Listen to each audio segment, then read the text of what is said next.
This is the Sabbath School lesson for the third quarter 2020.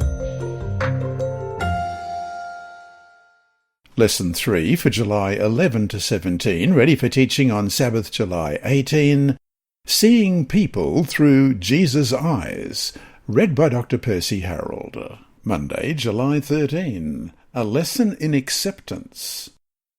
By modelling for them what it meant to see each individual from a new perspective, Jesus taught his disciples how to see people through heaven's eyes.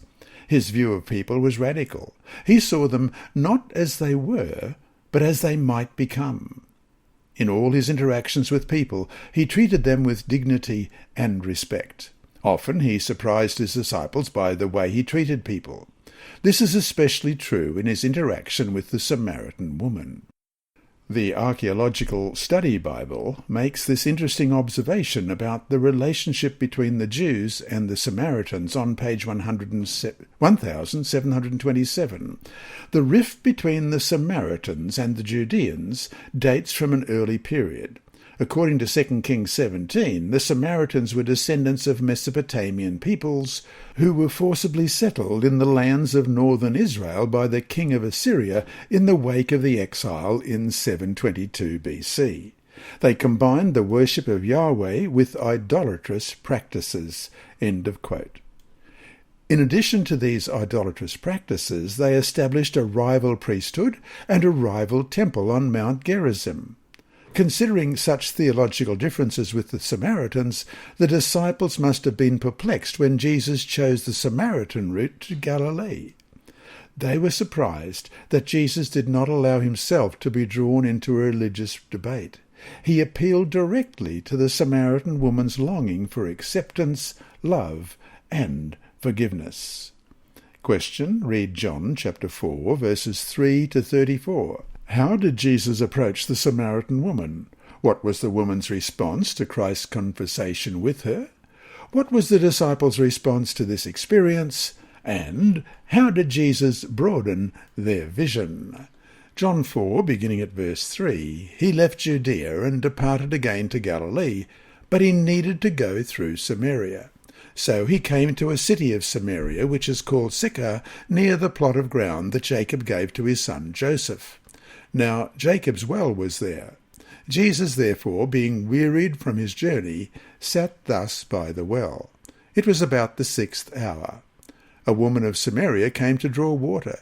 Jesus said to her, "Give me a drink." For his disciples had gone away into the city to buy food.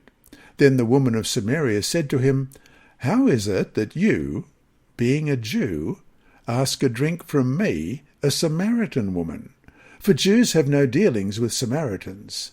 Jesus answered and said to her, "If you knew the gift of God, and who it is who says to you, 'Give me a drink,' you would have asked him, and he would have given you living water."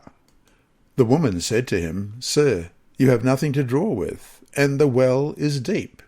Where then do you get that living water? Are you greater than our father Jacob, who gave us the well and drank from it himself, as well as his sons and his livestock?" Jesus answered and said to her, "Whoever drinks of this water will thirst again, but whoever drinks of the water that I shall give him will never thirst. But the water that I will give him will become in him a fountain of water springing up into everlasting life." The woman said to him, "Sir, give me this water, that I may not thirst, nor come here to draw." Jesus said to her, "Go, call your husband, and come here." The woman answered and said, "I have no husband."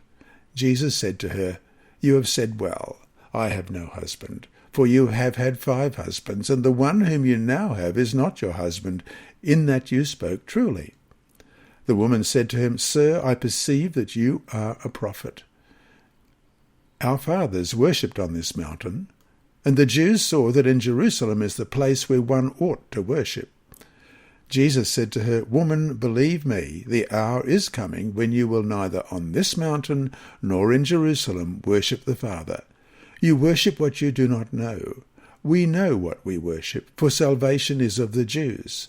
But the hour is coming, and now is, when the true worshippers will worship the Father in spirit and truth. For the Father is seeking such to worship him. God is spirit, and those who worship him must worship in spirit and truth.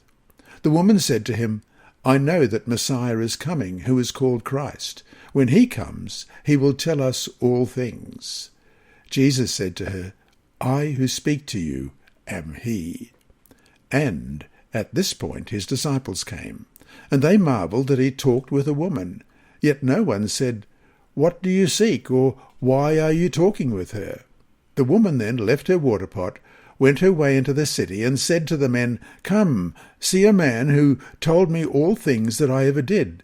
Could this be the Christ? Then they went out of the city and came to him. In the meantime his disciples urged him, saying, Rabbi, eat. But he said to them, I have food to eat of which you do not know. Therefore the disciples said to one another, Has anyone brought him anything to eat? Jesus said to them, My food is to do the will of him who sent me, and to finish his work. The eternal lesson that Jesus longed to teach his disciples, and each one of us, is simply this. And Ellen White writes this in the Signs of the Times, June 20, in 1892. Those who have the Spirit of Christ will see all men through the eyes of divine compassion. So to finish today, who are the people whom, due to the influence of your own culture and society, you tend to view disdainfully or with a lack of respect? Why must you change your attitude, and how can that change come? Hi there. Thanks for watching this video on the Advent-band Ministries YouTube channel. Please subscribe to our channel and click the bell icon to be alerted whenever we upload new videos. So, until we meet him in the clouds, may God continue to bless you.